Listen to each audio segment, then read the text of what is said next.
जय शिवराय मंडळी, मी परेश. तर आज होता घटस्थापनेचा 8वा दिवस. तर या निमित्ताने आम्ही घरातील सर्व निघालो आडिवऱ्यातील श्री महाकाली मंदिरात. तिथे पोहोचल्यावरती दर्शनासाठी भली मोठी रांग होती. ज्याप्रमाणे आमच्या पुढे रांग होती, त्याचप्रमाणे आमच्या मागे देखील तेवढीच रांग होती. येणाऱ्या भाविकांसाठी तेथील मंडळाने रांगेचं उत्तम प्रकारे नियोजन केलं होतं. तर अशा प्रकारे प्रवेशद्वाराच्या रांगेजवळ आम्ही पोहोचलो.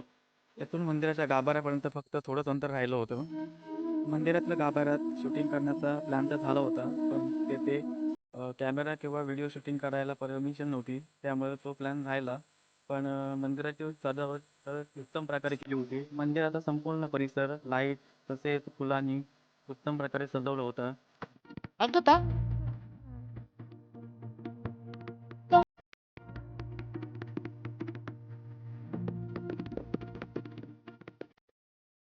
देवीचं दर्शन तर उत्तम प्रकारे झालं.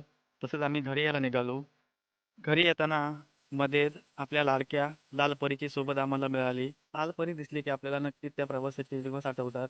तो प्रवास एक वेगळाच होता. ज्या मार्गाने आम्ही येत होतो त्या मार्गावरती आर्यदुर्गा मंदिर देखील होते. तर त्या मंदिरात देखील आम्ही दर्शनासाठी गेलो. तर या मंदिरात देखील एक उत्तम प्रकारची सजावट केलेली होती. त्याचप्रमाणे या मंदिरात येणाऱ्या भाविकांसाठी महाप्रसादाची देखील सोय केली होती. त्याचा देखील आम्ही लाभ घेतला. महाप्रसाद घेतल्यानंतर आम्ही घरी निघालो. आज पाऊस कमी असल्यामुळे आमचा प्रवास देखील व्यवस्थित झाला. त्याचप्रमाणे दोन्ही मंदिरातील दर्शन देखील आम्हाला व्यवस्थितरित्या मिळालं. मंडळी, तुम्हाला आजचा व्लॉग कसा वाटला हे कमेंट करून नक्की सांगा. चॅनलला नवीन असाल तर फॉलो नक्की करा.